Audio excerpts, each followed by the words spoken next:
10, 9, 8, 7, 6, 5, 4, 3, 2, Manchester 1, United have 0. reached the promised land. Well. Good morning, everybody.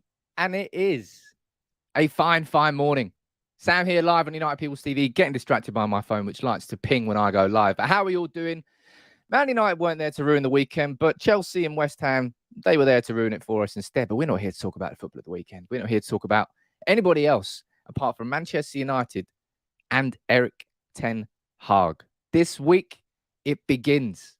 It begins. The new era has begun under Erik Ten Hag. He won't be in Manchester just yet, although Fabrizio Romano said he would be. I'm going to run through all the latest reports from what has been a pretty damn busy weekend, I'm sure, and I hope all of you had a cracking weekend. We're going to run through some of the quotes from Erik Ten Hag, who, by the way, has terminated his Ajax contract early to begin work straight away in Manchester United. How about that as a sign of intent from our new manager? We'll run through that. We're going to speak about all the quotes, all the latest on Erik Ten Hag and the job at Manchester United. We're going to be speaking about Darwin Núñez. We're going to be speaking about Frenkie de Jong. We're going to be speaking about N'Golo Kante. Bit weird. It's a bit weird. But there's so much to discuss this morning. It really is a busy time for United fans, but busy, I would say, in the right way. There's so many joining in this morning. Jack, nice to see you there. Stuart, what are the members we've got down here? Bruce, Sam Rawlinson, Jason, and Jedi. Good to see you there. Peter, Al, as well. We've got Josh, Yogi, Anuj, Collins, Ian, I saw you there. Nick as well. T, lots of you here this morning. Good morning to every single one of you. How was your weekend? My weekend was decent. I enjoyed it. I did enjoy it. And now we're here. And look, Ajax, they had their final game of the season yesterday. 2-2 draw. I think it was against Vitesse. It didn't really matter. The league title was already won. So it was more of a procession game. The same sort of intensity wasn't there. But then as soon as it gets to 7 o'clock last night, Fabrizio's tweeting this, everybody's getting very, very excited indeed. Confirmed, he said, Erik Ten Hag will arrive in Manchester on Monday to begin his new chapter as Manchester United's head coach. Mitchell van der Gag will be part of his coaching staff, work in progress also for Steve McLaren to join them. Now I spoke about both of those. Geez, there's a comment there blasting past. Pete, you only just got that Ronaldo shirt. I sent that ages ago, but I suppose that is South Africa for you. Caesar, what are you saying? God bless Ten Hag. He will turn us to the glory land. By the way, mate, love the channel. Keep up the great content. I want to say, I know I keep saying it a lot, but I really do appreciate the community that's getting built here. It's a genuine, proper United community. I think we're all pretty moderate. Nothing knee-jerk. Nothing focusing on the negative. Just focusing on the positive and trying to be, as positive as you can about what's coming up next. Now, Fabrizio may have gone a little bit overly keen on this one. I think it's fair to say that because he's saying that Erik Ten Hag is going to be in Manchester straight away today, flying over to Manchester, whip out the elbow, start busting people up before the game against Crystal Palace. I don't really think that's going to happen. We head over to the Athletic and what they're saying. One thing he has done for sure is he stepped away from Ajax early. Now, what's your initial reaction to that news in itself? Because that's a major bit of news. It really is. Erik, look, I'll run through this quote first. This is exactly what Erik Ten Hag said about the situation. He said, tomorrow there will be a party with the Ajax staff, but I'm not going to go to Curaçao, a Dutch Caribbean island. I think that's understandable. There is a lot of work to do there. That is the case with every club. So Erik Ten Hag has effectively walked away from the post-Ajax season knees up on the Caribbean island, a big party with the players, a big party with the whole club to celebrate the fact that they've won their 36th title, to celebrate the fact that he's won his third Eredivisie title. And let's be completely honest here, none of us would have begrudged him that. He deserves that. He absolutely deserves a break on a Caribbean island. Go there for a few days, relax, unwind, recharge the batteries. If you ever get like sucked into work, I'm sure lots of you, it's happened to me as well. Sometimes you can't really see the wood from the trees. You work too much and you think, oh, I've got to work more, whereas in reality, you're a little bit exhausted. And if you took a little bit of time away, maybe you could be better. But Ten Hag's not doing that. He stepped away from that Ajax role early. He stepped away from that holiday, and he's gone balls deep. He's going straight in. Jack, you're saying down here, it's nice to see how much he values his job. Totally different work ethic to Jose, Van Gaal, or Ole. Now, I can't fairly say that's completely true. who's to say that none of them had big and hard what? I reckon they all had decent work ethics. I think it's unfair to sort of slam all three of them. And this isn't me trying to say, look how much better Ten Hag is than anybody else. I don't care about anybody else. I don't care about any manager we've had. I just care about the fact that I see our manager now really coming in and taking this job seriously from the first moment he possibly can. Actually, I think he's got the right attitude, and there is a lot of work that needs to be done, and he knows it. Absolutely. Absolutely. Someone's saying it's Curacao. There you go, Curacao. Warren saying, love the video yesterday about what Steve McLaren had to say. I think I'm speaking too fast. Let me slow it down. Ten Hag starting early shows he is determined as hell. Can't wait for the season. Yeah, I was going to mention that later. It was something I was particularly happy with, that bit of content I did. Big up to Josh McLaren, who is Steve McLaren's son, gave me permission to use some of that, the videos from that podcast. The link was in the description. If you haven't checked it out already, I was going to speak about it later, but sorry, I'll speak about it now. I was really happy with the videos that went over at the weekend. I ran through the full plans from Ten Hag on Friday. On Saturday, I did a video looking at the ruthless side of Erik Ten Hag, because I think that's such an important thing to understand, because Erik Ten Hag could be the greatest manager in the world, but if he's not ruthless, probably won't be successful at United. And then I ran through that Steve McLaren interview in detail, and then I had an exclusive interview yesterday with Graham Hunter. So I think that, I'll be honest, I think the content on the channel this weekend's been absolutely top drawer. Yeah, happy with that. Nothing wrong with blowing your own trumpet sometimes. I think it's good. Any chance you can turn up the brightness? I apologize about this. One thing I haven't sorted in this camera yet. You'll see the videos that I do that aren't live. The colors are a little bit more punchy and more vivid. I need to sort out something directly on the camera, but it requires a bit of work. And I've just been busy as hell. So that's why I haven't done that yet. But I know that it's just a little bit washed on these. It's not the brightness. It's to do with saturation. I'll sort that out. Don't worry about that. But look, let's go and see what The Athletic is saying about Erik Ten Hag leaving early. Let's not go there. I've already talked about that. Look, this is what Laurie Whitwell from The Athletic is saying. Ten Hag has stepped away from his Ajax role early and will begin preparation for the Manchester United job from Monday. And he said Erik Ten Hag will step away from his role as Ajax head coach early and will begin focusing on his new job from Monday. Although the 52-year-old will be in discussions with United staff members, he will not be in Manchester. So that's where the confusion's coming from here. You've got Laurie Whitwell saying he won't be in Manchester after Fabrizio Romano has said that he will be in Manchester. I don't particularly think that's massively important at this moment in time. Whether it's Ten Hag in Amsterdam from his own home, whether it's Ten Hag in an office in Amsterdam, whether it's Ten Hag in Manchester United's head offices, it doesn't matter what he's doing, because what he's doing currently will be administration work. It's not going to be him on the training ground. It's Ralph Rangnick for the game against Crystal Palace that comes on Sunday. And then after that, we start the Ten Hag era where he's hands-on with the players. But there's so much work to go on behind the scenes, and that is what he's starting. A couple of super chats flying in here, so let me read these first. Ant, how you doing, buddy? Nice to see you there. Hope you enjoyed your weekend away. If I had to guess, I would say Erik Ten Hag knows how big a job in the transfer market he has to do and wants a head start on proceedings. We need that head start, don't we? We've needed head starts in these windows for so long. And when you're sitting there and you're watching Man City sign Erling Haaland, you're like, come on, United. We can't have a Jadon Sancho part 3, can we? Where we chase players all summer long. We need swift decisions.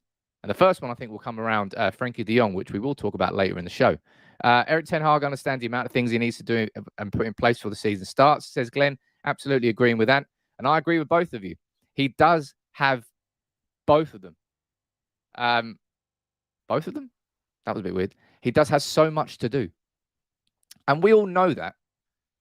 But just to see him terminate that contract early, man, that is what a sign of intent that is from our manager. That really is a great, great sign of intent, that he realizes how much of a job he's got to do and he wants to do it straight away. It goes to show where his ambition is. He doesn't want to. I've said this before, and I will absolutely maintain this. Erik Ten Hag's legacy as a football manager will now be defined as to what he does with Manchester United. If he doesn't succeed at Manchester United, the success he had in effectively rebuilding Ajax will just be considered a bit of a footnote in his overall career, because he didn't succeed at Manchester United. And because he's got that ambition to be one of the best managers of his generation, he's starting early, man. And he needs that work. something I've said before as well, and it's something I absolutely stand by, is I think if Ralph Rangnick hadn't have come in, he would have even more work to do. I think Ralph has sort of turned quite a few stones, allowed him to point fingers in certain directions and given more evidence to Erik Ten Hag before he comes in, whether it's in a dossier or not. I think Rangnick has given him a bit of a leg up to begin with. Ray is saying, let's go, Sam. Ten Hag is mentally preparing himself. That's why he has to hit the ground running. Absolutely has to hit the ground running. Let's see what else the article is saying on this. He said Ten Hag is instead anticipated to arrive in Manchester the week after United play their final Premier League game against Palace. So that makes perfect sense. He's now got a week where he's going to be working in his own environment. No cameras, no pressure, nobody. Just Ten Hag going, right, okay, now that the season is finished with Ajax, let's lay everything out in front of us. It will give him a week to prepare. And as you saw from that podcast with Steve McLaren, and Steve McLaren saying, look, when Ten Hag came in for the preseason, honestly, if you haven't watched it, genuinely, it's well worth a watch. Steve McLaren was explaining that when he first met Erik Ten Hag and he came into Twente, that he was, because it was a preseason, he was going, oh, it's preseason, he won't be doing much. And then he walks in with a dossier like that, with every single minute of 6 weeks planned out meticulously to the minute. And that sort of preparation is what Erik Ten Hag will want to have going into the preseason tour. Obviously, the preseason tour, if I'm correct, I think it's around about the 12th of July. It's when we play Liverpool and Palace in, is it Melbourne and Thailand, I think. And then, of course, I think the season starts a little bit early this year because we've got the Winter World Cup. So there's so much for him to do. And there's less time to do it. And there's even more to do. It's crazy. Jensen saying, morning, Sam. You built a remarkable fan channel here. You're going to have a busy summer keeping us fans up to date. Have a partner on me. Thank you very much, Jensen. As I said, I don't particularly like the words fan channel because I think it's got a negative connotation. Because, let's be honest, there's certain fan channels, and Arsenal Fan TV were the kings of this, of creating content which didn't reflect well on the club, which was used as a bat to hit the club with, was used as a laughing stock for said club. So the idea of a fan channel, it is a fan channel, but I hope we're doing it. I think we're doing it differently on here. I like to think we're doing it differently on here, and we always will. And man, we've got a busy summer. I can't leave this room basically for the next couple of months. It's going to be sheer crazy. Ray, you're saying we need to improve.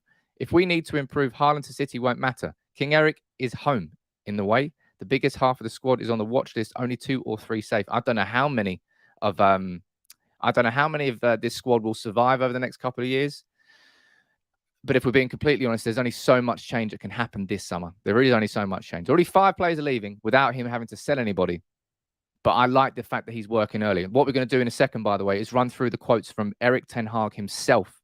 There's 2 interviews that were released over the weekend. Fun fact, right? Actually, it's not fun. It's quite annoying. I want to do a video on these 2 interviews. And they're behind, so Voetbal International and The Telegraph are 2 Dutch newspapers. Both of these interviews are behind the paywalls on both of these websites. And I've tried to buy subscriptions to both, but it won't let me. Now, I'm speaking to someone's coming to my DMs on Twitter. If there's anybody here who's from Holland that can help me, I need somebody who would be willing to buy this. I can send you the money, but I can't buy the subscription. I need somebody, one of you, if you're from Holland, to buy the subscription for me. And then I can do the transcription and do a video on both of those interviews because he goes into real detail and I want to do a video on him. So if you can, slide into my DMs on Instagram or Twitter and try and help out because I need somebody's help. Jensen saying you are doing it differently. No, not at all. Not at all, man. It wasn't you. It's just something that I do feel quite strongly about because I don't like the negative connotations with the word fan channel. But look, let's go and see what this man had to say. Who can't wait to see that? Erik Ten Hag on the training ground, getting his winter coat on. I mean, ideally, summer first, right? Man, what a mad few months it's been here on United People's TV. Not just United People's TV, but I've been here to cover it. From November, from sacking Solskjaer to speaking about how much of a dream it would be for Ralph Rangnick to come in until the end of the season and then Erik Ten Hag to come in the summer. And the club has done exactly that. Sam, it's nothing to do with using a VPN. You need a Dutch bank card and a Dutch address, of which I have neither. So it's nothing to do with a VPN, by the way. I've already tried that, ladies and gents. So it's to do with somebody actually being a resident of Holland. And I'm not a resident of Holland, unfortunately. But this man here, back in November, I think the wheels are falling off. Solskjaer was sacked. Ragnick came in. And now we've got Ten Hag. And for the first time in a long time, you can hold a torch and put a spotlight on the club and you go, you know what? United might be turning the corner here. I don't think it's a might anymore. We have turned a corner. We are turning a corner. How long that road is going to be, we don't know the length of that road, right? But it's a far, far better road than we've been on for the last few years. Sean, my man, joining as a member, let me know where you're watching from, man. And I'll give you a shout out. Let's run through the Erik Ten Hag quotes, people. Let's go. As I said, I've already ran through that one. It was him explaining that he's turned down the free trip to a Caribbean island to party for a few days because he goes, you know what? There's way too much work at Manchester United to do. It goes to show where his priorities lie. Some people might look into that and go, you're looking into that too much. But it really does show where his priorities lie. His priorities are his focus on his job and the ambitions he has with it, rather than having a good time and celebrating what's happened previously. Now, there was a famous point where I think it was when Ajax had won 12 of their last 14 games. I believe that, I can't remember what competition, I think it might have been Champions League. And he was asked about what he's going to do to celebrate. He goes, I can't celebrate. There's a game in 3 days. And that's what Ten Hag does. That's what Ten Hag is. He's that sort of obsessive. And again, I've ran through that in quite a lot of detail at the weekend. He does have that obsessive nature like Guardiola does. And as Guardiola has shown, when that's tuned correctly, it can help turn you into an incredible coach. Let's go through a couple of these quotes, though. This is what Erik Ten Hag has said in one of the interviews in Voetbal International. He says, a number of things still need to be organised in the staff and also in the selection at Manchester United. We will be working intensively on this from tomorrow. Sean, you're watching it. Carlisle Sam, Legacy fan, season ticket holder in the East Stand. Legacy fan, my friend. Big up the Legacy fans. Which other Erik came in and turned our great club around? I don't know. It certainly wasn't by. Of course, it was the king. Mate, is this going to be? Imagine that. In 40 years' time, when people look back on the history of United, they're like, oh yeah, back in the 90s when United were struggling, a certain Erik came in and turned things around, and then they won everything for the next 20 years. And then in 2020s, another Erik came in and they won everything for the next 20 years. That'd be nice. I really quite enjoy that. That man right there and that man right there, the two Eriks. Look at that. That would be poetic, wouldn't it? But look, there is so much to do, and there is a lot of intensive work that has to be done. So much intensive work, and I don't really know where he starts. I'm gonna do the video today. Remember here on United People's TV, I always do a live video in the morning, Monday to Friday, and then a video that goes out at lunchtime, which is more the informative, shorter type content, because not everybody has an hour to join in the mornings. That one today will be based on these interviews. I'm going to deep dive into the interviews if I can get my hands on them. Tomorrow, I'm probably going to do one on the plans for this week. What's Erik Ten Hag going to be doing? Because he's spoken about it. And let's run through some of these plans now. He said the detailed analysis still has to begin. I still have to work with the team. But let me be clear that at Manchester United, there are a lot of good players around. We have to make them function as a team. Brilliant. Absolutely brilliant. Because I've said this quite a lot as well. I know I've slated these players left, right, and centre. But because I know I'm a moderate United fan, I know it wasn't unreasonable for me to think that we were one central midfielder away from at least challenging at the start of the season. So I know that squad's got some talent in there. But there isn't a team. We have to function as a team. That really is the most important sentence there. We have to make them function as a team. And that's what he does as a coach. As a coach, it's about drilling the players, training, building repetitions until stuff becomes second nature. Movements and positions become second nature, and everybody works as a team. That's what has to happen. Coming up, Obed joining as a member up here.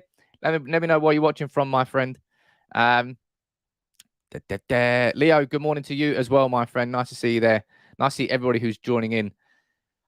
Mate, everybody's excited as I am. I'm glad we can all be excited together and we can sort of start this journey.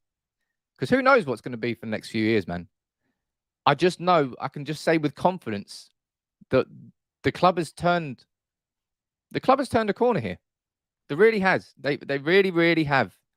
And that's why I won't listen to people really who are going to try and focus on the negatives of Ralph Rangnick's football and the results being bad, because I think overall I wouldn't change a thing that happened between November and now, given the situation we are in now. I wouldn't change it. I would not change a bean. The humiliations against Liverpool and the humiliations against City, real low points. Yes, the humiliations against Watford and Brighton. I still would not change one iota because of the situation we're in now. It's all context that's led to this situation, with John Murtough doing everything behind the scenes and Erik Ten Hag being our manager. If something else had changed, you know how happens in time films, in sort of like when they move between time travel and then they change something in the past and it might change the future. I wouldn't change a bean. Joseph saying, I hope that our players take notes of Ten Hag's work ethic. It's a sign of what's to come. They better be prepared. Absolutely, my man. And that's something that I've said there. I said there right at the start, is that this man, ultimately the club will set the culture, right? Whoever's at the top, and that drips down. That's why we all want the Glazers out. And that's why there's such a problem at the club, right?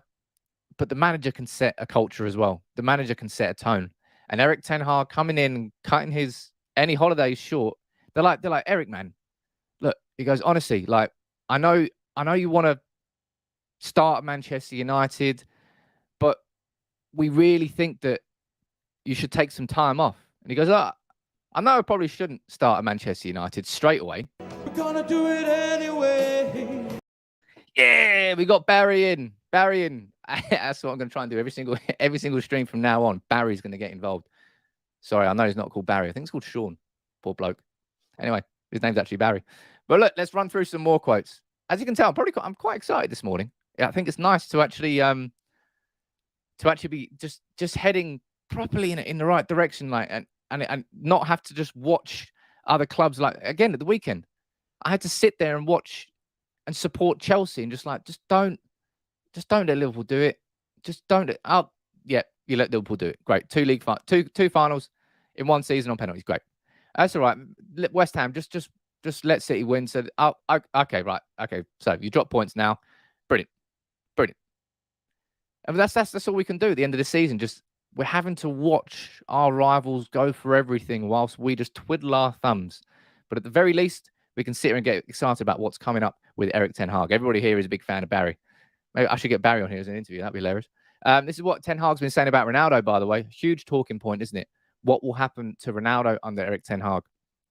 He said he is a giant that is still very ambitious. Of course, I want to keep him at Manchester United. He was important for them again this year. His stats are great. Now, you can let me know what you think about Cristiano Ronaldo's future at the club. For me, I think we've probably got one more year of Ronaldo. And then we properly sign a number 9 to replace him. Or Charlie McNeil comes through. I think we will need a number 9. I think we'll need a number 9. Of course, you can't replace Ronaldo with an academy player. I don't think so. Anyway, I think Charlie McNeil will come through at some point, but I think it will be a year or two before he does. But Ronaldo next year on the Ten Hag, people, I'm excited. If we function as a team properly, then Ronaldo can just stay in and around the 18-yard box, hopefully play one game a week. He will score 30-plus goals next season. If he's managed to score 25 in this huge, dysfunctional team, imagine what he could do with a team that's coached properly. Incredible. Numero uno, he's saying, look, he can rotate Ronaldo. That's what I want to see. I want to see Ronaldo playing once a week next season. I want to see Ronaldo playing in the Premier League games, getting rested for the League Cup games, getting rested for the FA Cup games, getting rested for the Europa League games or the Europa Conference. Doesn't really matter which one we're in. But just let Ronaldo play once a week. And trust me, he's scoring 30 plus goals a season. I think so anyway. Sigmund, I can see you there joining as a member. That might be you changing, upgrading. I don't know, but nice to see you there as always, my friend. Let me go down here and see what you're saying. Helgon, you're saying, I want Ronaldo's work ethic and his ability to put his arm where? Put his arm there? Put his arm where? Don't know. Who at our club has the credentials to ever question Ronaldo, given what he's achieved? Absolutely not. No, I don't think anybody can question Ronaldo. But with Erik Ten Hag in, it's just, I can't wait to see what this Ronaldo can do inside a functioning Manchester United team. That's something that we we've not seen that at any point since Ronaldo came back. I'm not sure. I'm sure there might be a game or two that you can pull out under Solskjaer or Radnick and say, you know what, Sam, we play like West Ham at home, for example, when we won 1-0 with Rashford scoring the late winner. I think we functioned quite well as a team in that game. We controlled quite a lot of possession. We weren't really out of shape too much. It was a game where it felt like United were in control, and it felt like that late goal could come. But I'll be honest, I don't think there's many. I don't think there's many games like that have happened since Ronaldo's been back. And the idea that he could come now into a team after this pre-season with Erik Ten Hag, with a brand new midfield, in whether it's De Jong and Tchouaméni or whoever it is. And we'll speak about De Jong next, by the way.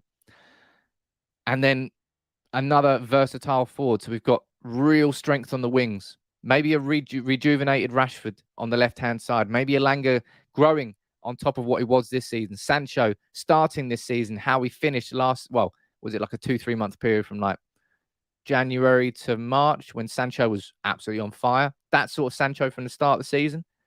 Mate, now there's real reason to really, really get excited about next season. Let me go down here and read a few of your comments. Andy Tam watching from Singapore. How you doing, buddy? Time to get behind Erik Ten Hag and his ideas. RJ, you're excited. Maybe the second half against Brentford away.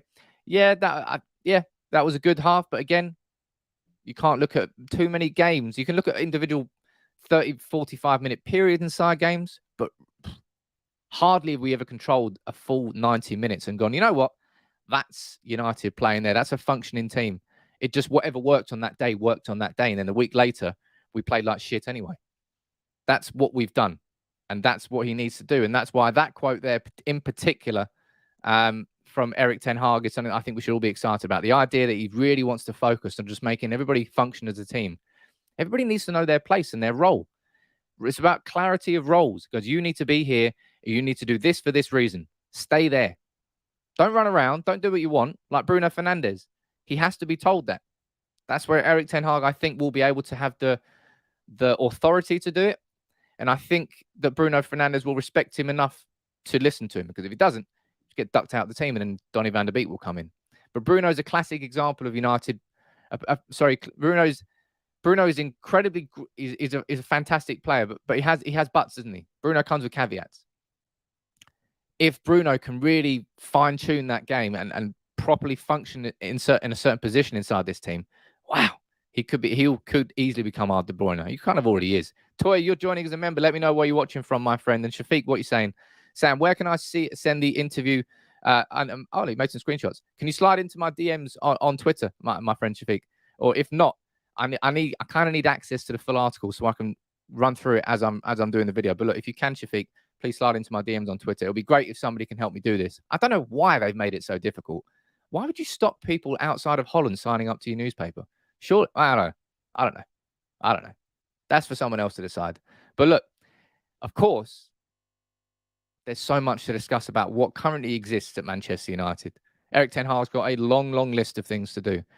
And I'm only going to touch on this briefly, okay? You'll notice that I haven't done a video on this. And you'll notice that I won't do a video on this.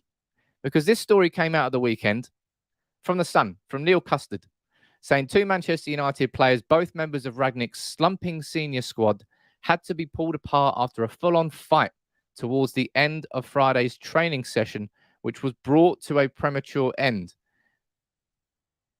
Now, I haven't seen that reported from David Ornstein, James Ducker, Simon Stone, Jason Burt, Mark Ogden, Rob Dawson.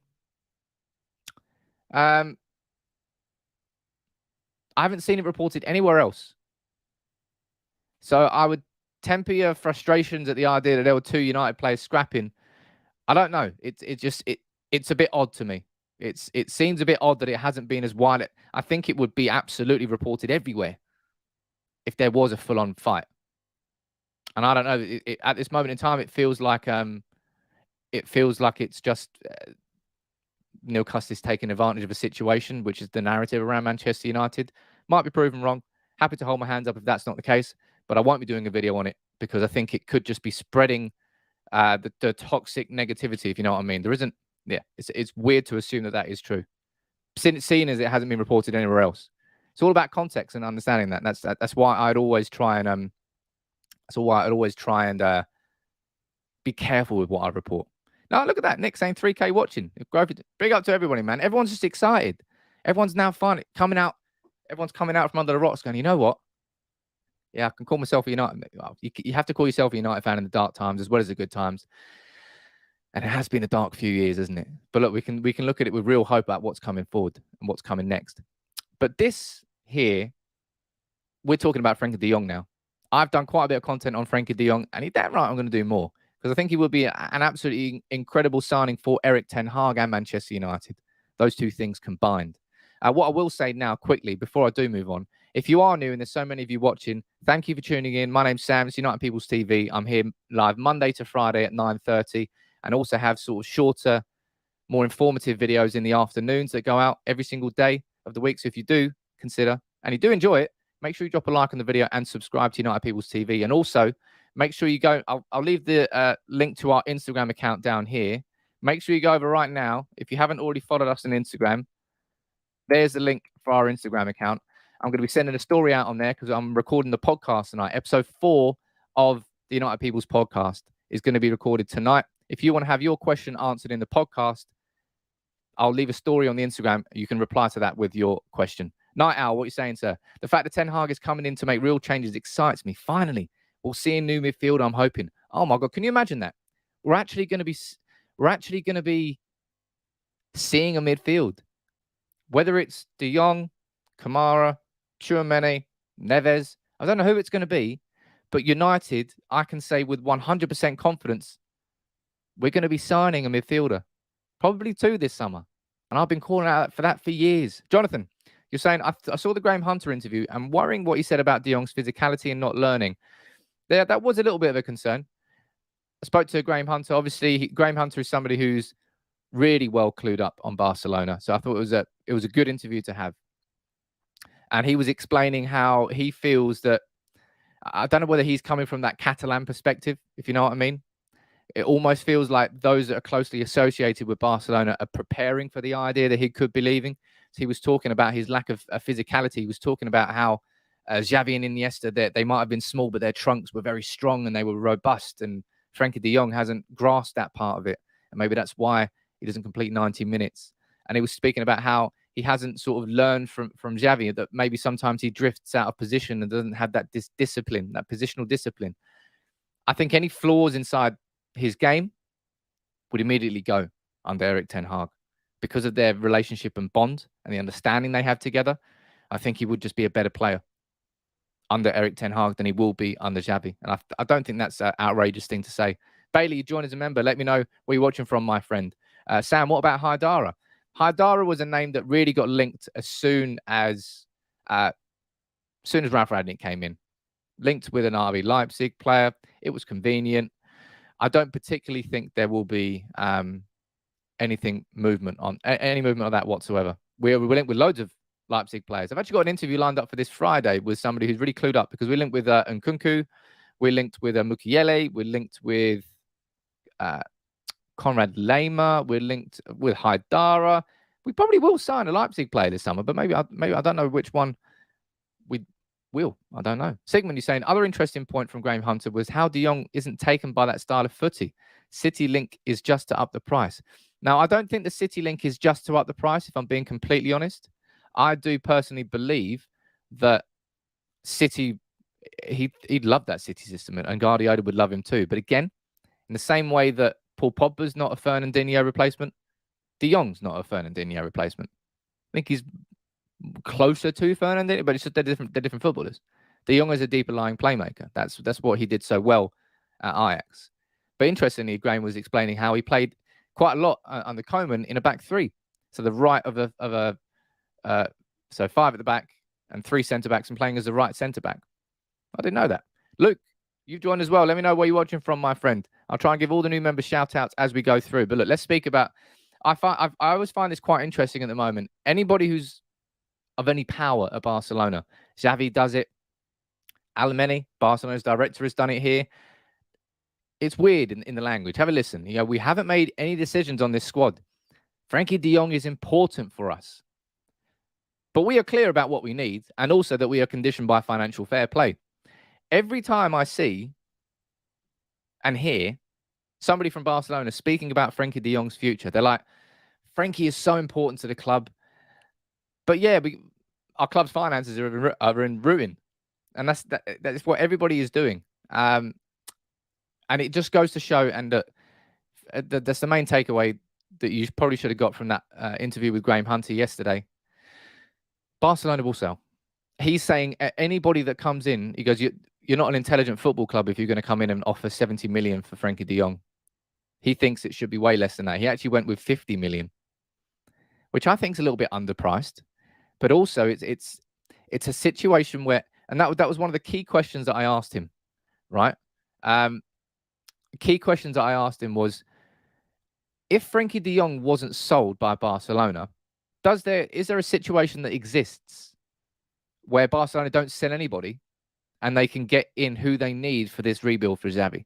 And he said, hypothetically, yes, because there's certain players, like obviously Philippe Coutinho's left, and there's a couple of other players leaving. You could get Dembele to be leaving as well, huge salary reduction. But in reality, he was like, there really is no other player of the value of Frenkie de Jong that the club could sell to reduce their wage bill and improve their options for buying players this summer. Nobody else falls into that category. It's kind of Frenkie de Jong on his own. And given that he's not important, well, he is important. He started most games, but he's only completed 13 out of 33 under Xavi. At the start, as soon as the Frenkie de Jong rumors came out, I was like, nah. No, not going there again. This is one of those situations, but the more you read into it, the more you realise that United, if we want de Jong, we will get de Jong. I don't think there's any two ways about it. That's my own personal opinion, of course. But I think if we go in with a strong offer between 50 and 60 million, we'll get de Jong. I don't think there's been so much conversation about how the lack of Champions League football means he won't join. No, Erik Ten Hag was speaking about it. He said, look, the lack of Champions League football is terrible, but I'm playing in the Premier League, so that kind of makes up for it a little bit. Gungshi, my friend, nice to see you there as always here on a Monday morning. This is the start of a new era for United with the ball king Erik leading the way. By the way, apparently it's sexual assault. Not sexual assault, sexual harassment. Sexual harassment? Harassment of some variety to call someone bald in the workplace. I didn't know that. So I'm going to try and refrain from calling Erik bald, even though he is bald. I'll try not to do that much anymore. But he is the new king. And it is exciting times ahead. I can't wait to see that. Let's go over here and let's see what else is being said. He was suspended yesterday. He was suspended yesterday. Talking about de Jong. Jedi, what are you saying here? De Jong at United. Next season, 58 million. Barca then gets Sule. Man, look at that. We've got Nana watching from Ghana this morning. You see Kendrick Lamar was in Ghana. Going there for a little bit of downtime on his album launch. I was telling my mate who's out in Ghana, I was like, mate, go and find the Kendrick Lamar secret launch party. There's got to be one. I don't think he did. He was too busy working. Idiot. Let's go down here and see what else is being said down in the comments. Yogi saying I missed a super chat. I can't see anything up here. Sorry, my friend. Let me see if there's anything there. Oh, that one there. How many signings do you think he will make this time? Erik Ten Hag, I think, will make 4 signings. I think it will be between 3 and 4 signings for Erik Ten Hag. That's what my gut's telling me. I hope 4, but it could be 3. It depends what United do. Bailey, you're saying, honest opinion, Sam, Bissouma is the one for me. Him, de Jong, and Timber is the perfect summer in my eyes. Now, obviously, Ant is going to be somebody who agrees with you there. He's a big fan of Bissouma. Whether it's Bissouma, whether it's Neves, whether it's Aurelien Tchouameni, whether it's Kamara, we need a proper ball winner there. I probably wouldn't put Neves inside that category. I put him more towards the de Jong style of player. Tchouameni is the king. Tchouameni is the number one choice, in my opinion, in that position. Whether we get him or not, I think will depend on how aggressive we go after it. Jack, you're saying, do you see Frenkie de Jong joining before the end of May? We're kind of hearing reports of that, but I don't know whether that's just the Catalonian press trying to push things quick. But it would suit Barcelona, wouldn't it? It would suit them to have the money. It suits every team to get their business done early. Nobody wants to be panicking on deadline day. Sometimes situations arise and you can't avoid it. But ideally, we get stuff done early. And Erik Ten Hag cutting his holiday short, terminating his Ajax contract early to start work at Manchester United is his way of saying, I see that this is a big job. I see how much needs to be done, and I'm prepared to start working on it immediately. I can't wait to see that. We need a ball winner. Yeah, look, people there is going down there saying Fred's a ball winner. Yeah, Fred's a ball winner, but then his pass completion is so erratic. Fred's a ball winner that requires a lot of movement and energy. What we need is somebody who can screen, somebody who can sit in front of that back four, protect that back four, and know when to step in and know when to step back. Positional discipline. Fred doesn't have that. Fred's got just crank him up to level 5 and let him buzz around and win the ball. It's like a little puppy. That's how he plays. It works. Cool. But it's not particular. I don't think he's got too much positional discipline. So Fred will have his purpose in this new squad under Erik Ten Hag. I think he'll stay, and I think he'll be a good player. But he's not exactly what we need in terms of that ball winner who can sit and screen in front of that with some real positional discipline. That's what he lacks. But look, going over here, this is David Ornstein. David Ornstein, of course, weighed in this morning. He was speaking about Darwin Núñez. He's saying that Benfica are already lining up his replacement. I'm going to absolutely annihilate this name. Stuttgart's Sasa Kaladzic. Yeah, Kaladzic, that'll do. Looks like they're going to be lining up him. And look, going down here and see what he's saying about the price on Núñez. This might be interesting. That will be, so 25 million for the replacement for Núñez. Sources close to the matter think he can be got for around 60 million euros, which is below previously mentioned figures. Now, what's your reaction to that? Let me highlight that there. See if we can put it up here. Would you sign Darwin Núñez for 60 million euros? Type yes or no in the comments now. Darwin Núñez, we've spoken about him. I've done a full video on him. Clearly, he's one of the attackers that are on United's list. Don't know whether we'll sign him or not. And I'm still kind of like, is he the right sort of versatile forward we need? I'm not particularly sure he is. He's certainly the goal scorer. I mean, look, how many goals? I think he's got like 32 goals in 36 appearances. 32 goals in 38 games this season. He is a lethal goal scorer. But whether or not he's the versatile forward we need, I'm unsure. Let me go down to the comments and see what we're saying here. Lots and lots of you commenting. Big up to everybody who's interacting here. I like these.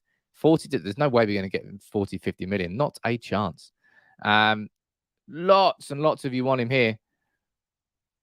But lots of you don't. I'd say, honestly, I'm looking down in these comments. That's very, very split.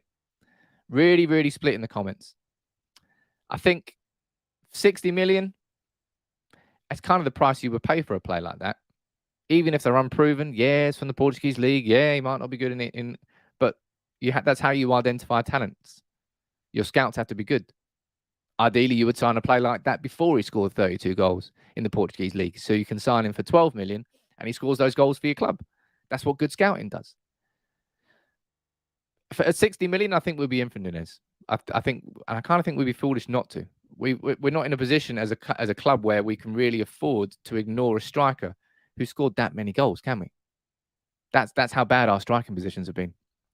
Mushtaik, you're saying 60 mil is not a bad price in this market. No, not if Lukaku cost 100 bloody million. Absolute lump. Haller functioned well under Erik Ten Hag. Núñez could as well. Yeah, he absolutely could. And so Ronaldo. That's a big reason Ronaldo will absolutely sign. There's someone there saying, been this versatile centre forward and get a proper number 9. He is the one. It depends where you think. I think in a dream world situation, Manchester United would sign a centre forward, a proper number 9, and we would sign a proper right winger this summer. I don't think we can do both of those at the same time as signing the 2 central midfielders, which I think are more important than both. So if I'm looking at when I want a Manchester United sign defensive midfielder number 1, a central midfielder number 2, a striker number 3, a centre back number 4, and a right winger number 5. If it was Dreamworld and it was Football Manager and you could do 5 signings, that's what I would do. I don't think United will get a striker and a right winger. They'll cost too much, given what we need to do behind the scenes and behind in the team. Therefore, the idea of versatile forward makes more sense. Someone like Nkunku, who can play as a centre forward, also can play as a right winger. Memphis saying is Martial needs to leave the club. Pogba needs to leave the club. I don't care if they could work and they could come back. Done with it. New era, less of those conversations. The what ifs. The how do you fit them in? Nah, done with it. Marcus Rashford's different. And Marcus Rashford's different. Maybe that's a bit hypocritical of me. But I think Marcus Rashford can probably be one of the most improved players under Erik Ten Hag compared to this season. And I'm just not personally willing to give Martial that chance. I think he's had the chance. I think the fact that we shipped him out on loan, despite the fact that we had no strikers, goes to show that it's done. And probably is a little bit biased. I don't. It's probably because Rashford's an academy player. I don't know. I just think he gives a fuck more. And I don't know. I'm pretty determined that Rashford will turn it around this year. And if he doesn't, then Rashford will be sold next summer. Absolutely. Now there are, as I said, it's so damn busy at the moment. It's hard to know what the right videos to do are. Manchester United over the weekend. This news came out again that we've approached Andy O'Boyle, the head of elite performance at the Premier League, to fill that deputy director role. Now, I've spoken about Andy O'Boyle before. Andy O'Boyle started his career, I believe, as an academy coach at Manchester United before he went on to work under Jurgen Klopp as a first-team fitness coach. And then he went to the Premier League, and he's been the head of elite performance. I'm going to do a video on Andy O'Boyle when there's a little bit more concrete information on what's going on. And I'll do a little bit of a dive into his career, hear what people have said about him, and try and understand exactly what that role is. What is head of elite performance at the Premier League? And what does that mean for Manchester United? I'll do that, but I'll speak about it a little bit further down the line. But United is still making changes behind the scenes. There was one that happened over the weekend. I forgot to put it in the show. I think it was our chief staff of media, Patrick Coyle. He left the club. Again, I did a video, was it last week, the week before, on the updated structure at United. I'm definitely going to have to do one more before the season ends because we're still making those changes behind the scenes. Big up John Murto. Keep sweeping them out, man. Keep getting rid. Don't stop there. And there's another couple of stories I wanted to speak about here. This is when you know that the silly season has started. From Steve Bates from The People yesterday. Erik Ten Hag wants to sign N'Golo Kante from Chelsea. Ten Hag believes he still has the ability, experience, and hunger to help United next season. Man United believe Kante is an attainable target.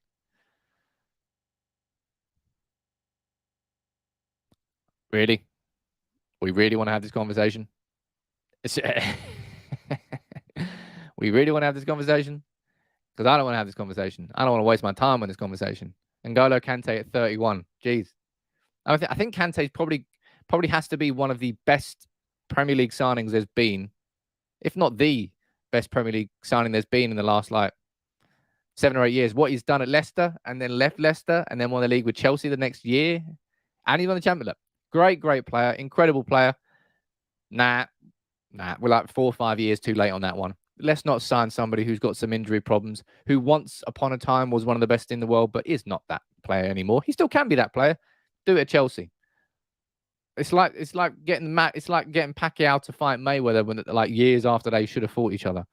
That's not what we should be doing now by going to get a player who's 3-4 years past his sell-by date. As Ant said down there, why the hell would you want Kante when you got Basuma there, who's 6 years younger? There's no way we should be doing anything else apart from looking at players on the way up. It's about signing players in that age bracket of 20 to 25, not players who are 31. That's what I think anyway. And Nick, you're saying whatever Erik wants, Erik gets, no matter. That's my fair. That's kind of fair enough. That's something I have said already, but I just find that one a bit weird. Sandeep, Nunes to United would be similar to Jokic to Real Madrid. I remember that when he went there. Was it Frankfurt that he was at before he left? And everyone was like, wow, what a goal scorer. And then that hasn't worked out. Maybe not. I've been saying this for a long time now that Rashford, Sancho, Ronaldo, Elanga, and Bruno Fernandes are going to be the most improved players. Hey, there'll be lots of players who improve under him. And as Erik Ten Hag says there, he said it at the start. Let me pull the quote back up here. Is it that one there? Yeah. He said, look, let me be clear that at United, there are a lot of good players around. Absolutely. It's not just, I know that the season's been terrible and a complete write-off, but there are still some good players inside this squad. Absolutely. Hey, look, what I always do at the end of every single stream, if you're still here, you fire in your questions now, fire in your super chats if you'd like to support the channel. I'll answer as many as I can for the next few minutes. But let me do a quick run through whilst you send your questions in. You got Fabrizio Romano, who yesterday said that Erik Ten Hag was arriving in Manchester But you had the Athletic saying, well, he stepped away from that role early, but he's not quite going to be in Manchester just yet. We had a nice discussion there about Erik Ten Hag and what's coming, and we ran through a few of his quotes. But the fact that he's cut that holiday short, what a bloke! That's what you want from your new manager. The new manager Erik Ten Hag has to try and transform the culture at this club, and hard work is something that is a bit of a foreign language to so many of these players. Doing the minimum amount, it's like when you were at first year of uni. You had to get 40% to pass the course, but in reality, you're like, I'm not going to do any more than I need to. That's what these players at United do. He goes, I'll turn up to training begrudgingly, and I'll do what I need to do. But I don't have the ambition to really make the most of myself and get the first. I didn't have the ambition for a first at uni. I was too busy getting drunk, as you should be. But well done to anybody who got first. Ridiculously hard. That's what we need to do. Switch that culture of hard work. And that's part of it. It's not the only thing. But Erik Ten Hag starting early, that's set the tone. If the manager's doing it, where's your excuse? Because that means that Ten Hag can now say that. Where's your fucking excuse? Why were you not in training? Why were you late? What's your excuse? I was here. That's what we need. We need that control back. Let's go down here and see what you're saying. People telling me to check out some tweets. Let's have a look and see what else has been said on the Twitterati. Let's have a look. Oh, goes, I've received a few WhatsApp messages from some United players. Look at that. What a bloke. But look, I'm going to be running through all that interview because it's really important. I can't wait to do it. Sign of the Times. Let's go down here. Sign of the Times, mate. People like abusing players and casting them aside for 6 months. I've said that. Look, I can't exactly say that I'm innocent about this. I've really gone in hard on Harry Maguire this year. Really hard. I stand by the fact that if he wasn't wearing the captain's armband, I would not have gone in as hard on Harry Maguire as I have. But he is captain. And therefore I have, because I think captains have to be held accountable to different levels. Stand by that. And I stand by the videos I do. And I did. Not really my usual style to go in as harsh as that. And maybe some of you will say it's a scapegoat, considering when Harry Maguire was out of the team, we were still shit. Yeah, we were. But it's just, I think the thing that really kicked me over the edge with Harry Maguire was that interview before, was it the Liverpool game? When he said, I must be doing something right because I'm still starting under two managers. And I was like, oh my God, read the room, Harry. Read the room. And yeah, it was that point where I was really, really angry. Yeah, Stephen, good comment there. Congratulations, Stockport and returning to the Football League. Manchester dominating. Absolutely. Let me go down here and see what you're saying. First in, last now, as any top manager leads by example. And that was a really funny part of the Steve McLaren podcast. Steve was saying, look, we used to have a competition. I used to be there at 7 a.m. and he'd be there at 6:55. I'd be like, seriously, like, have you got your alarm set to my alarm somehow? And he goes, at the end of the day, I had to chase him out of the office. I would finish work and then go for a run downstairs in the gym. But Erik Ten Hag would stay and work the whole time. I had to boot him out of the office. First in, last out. That's what Ronaldo did. Look at what he did for him. I know it's cliche, but it's completely true. Ming Zai saying, what happened to Paul Mitchell? Paul Mitchell, we haven't really heard anything past what we wanted to hear, that he was coming in. The Paul Mitchell rumours haven't gone any further in the last couple of weeks. Andy O'Boyle is the name that's far further up that list. But one thing to know about that, Andy O'Boyle and Paul Mitchell are two very different people. Very different roles, very different skill sets. If United get Andy O'Boyle, it doesn't necessarily mean that we couldn't have a position for Paul Mitchell. They wouldn't be stepping on each other's toes. Two very, very different positions that they would be coming into. So I still hope there. Sigmund, City fan base is under threat because of that Stockport promotion. I like that. I like that comment. No news is good news. Maybe, maybe not. I'm not sure. We all want Paul Mitchell to come in and be the new transfer guru that we need. Let's hope so, eh? But look, we're getting started now, people. It's not just about looking at what he's doing with Ajax. Will Ajax win the league? What's going on? What will Ten Hag say? Ten Hag has won the league.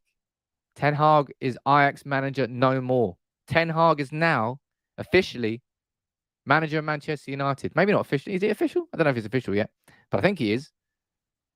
It started, and I can't wait to do the videos and do the content and to be here every single morning with you. So look, make sure you drop a like on the video. Thank you very much, everybody, for joining in today. It was a busy show.